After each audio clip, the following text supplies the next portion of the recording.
Oui, donc pour faire rapidement, un sac ABS, c'est un outil de sécurité par rapport aux avalanches qui est conçu de façon à rester en surface de l'avalanche. Pas de voler au-dessus de l'avalanche, mais surtout de ne pas se faire la machine à laver dans l'avalanche. Donc faire toute la descente avec l'avalanche, mais en surface, et de pouvoir terminer l'avalanche en surface autant que possible, de façon à pouvoir se libérer le plus vite possible. Et donc quel est le principe alors? Le principe, c'est le phénomène physique de la ségrégation inverse. Ce qui veut dire que les grosses particules passent toujours au-dessus des petites particules.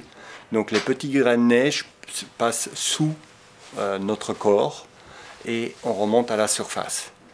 Avec les airbags, on crée un tel déséquilibre au niveau des particules vu qu'on rajoute 2 fois son volume corporel.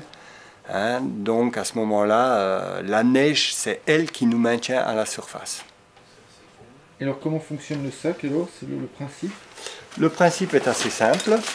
Dans votre sac, il y a une bouteille de gaz qui peut être de l'azote ou de l'argon. On évite de l'air. Pourquoi? Parce que l'air comprimé, quand ça se détend en 3 secondes, pour peu qu'il y ait trop d'humidité dedans, ça givre.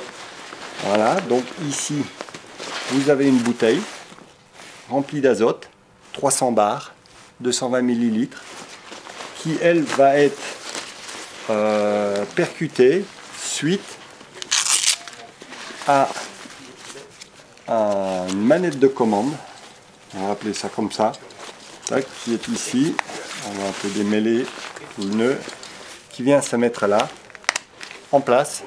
À ce moment-là, le système est armé. Il suffit de tirer 8 kg ici, griffer, il ne faut pas vraiment la prendre en main, il faut griffer, ça déclenche le mécanisme. Sur celui-ci, vous voyez, il y a un leash de sécurité, ça a été fait pour des jeunes ou des gens qui ont des moufles. Comme ça, en griffant, s'ils n'arrivent pas à accrocher là, ils accrocheront bien la sangle rouge aussi.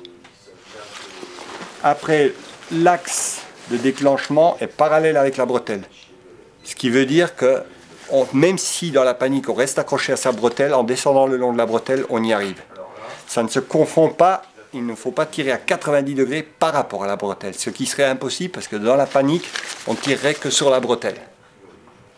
Donc là, tchac, et on y arrive toujours. Alors, pour neutraliser le système, c'est très simple, on relève cette petite bague, la poignée tombe, et là, le système est indéclenchable et répond aux normes de IATA. Le bilan de ce sac, on n'aime pas trop en parler. Pourquoi? Parce qu'il est tellement bon qu'on pourrait nous accuser de pousser au crime. Donc jusqu'il y a quelques années en arrière, on n'a jamais communiqué sur nos statistiques, qui sont depuis plus de 15 ans à 98,8% de réussite. Mais c'est une chose vraiment à ne pas... comment dire, c'est pas parce qu'on a un sac ABS qu'il faut aller faire le couillon n'importe où. Il faut continuer à avoir la tête sur les épaules, réfléchir, ne pas y aller quand ça craint trop et tout ça. Cet outil est vraiment un outil de secours le jour où on a malheureusement trouvé ce qu'on ne voulait pas trouver. Est-ce qu'il y a un apprentissage de ce sac? Il y a un apprentissage, oui. Donc à l'achat de tout sac, nous on préconise un déclenchement de façon à ce qu'il y ait une familiarisation avec ce produit. C'est comme toute voiture que vous allez acheter, il faut d'abord s'habituer, où sont tous les boutons, que faire, comment, quoi. Donc c'est très simple, mais il vaut mieux se familiariser avec. Il existe aussi dans tous les magasins une poignée de simulation, ce qui veut dire que celle-ci, elle est armée. Il y a des poignées de couleurs, rouge, marquées, gravées, inactives. Ces poignées vous permettent de simuler le geste autant de fois que vous voudrez.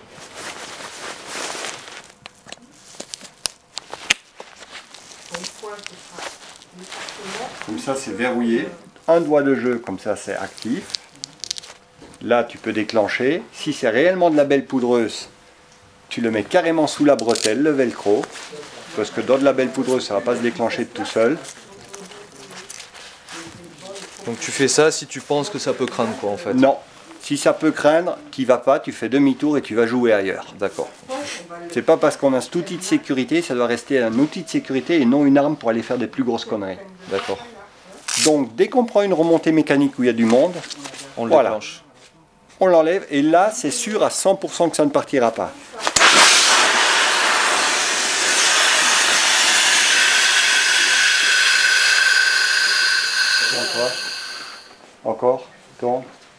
t'arrêtes. Et après utilisation, donc, Après utilisation, il faut changer la poignée et la bouteille que vous nous rendez, que nous on reconditionne, rien n'est jeté. On les reconditionne et après elles repartent en circulation. Les conditions de précaution à prendre sont assez simples. D'abord déjà ne pas le stocker où il y a des rongeurs, les petites souris, tout ça qui pourrait aller mordiller les ballons, attaquer les ballons. Après début de saison, je dévisse ma bouteille, sens inverse des aiguilles d'une montre, c'est assez simple. Je la pèse, le poids est indiqué sur chaque bouteille avec la date de mise en pression. On la remet bien en place, on la vise bien à fond et on vérifie que le petit bout rouge qui a comme ici là qui sort ne sort pas sur sa poignée, ce qui voudrait dire qu'elle a été utilisée. Donc j'ai un copain qui a dû me donner sa poignée utilisée. Il n'est pas sympa celui-là.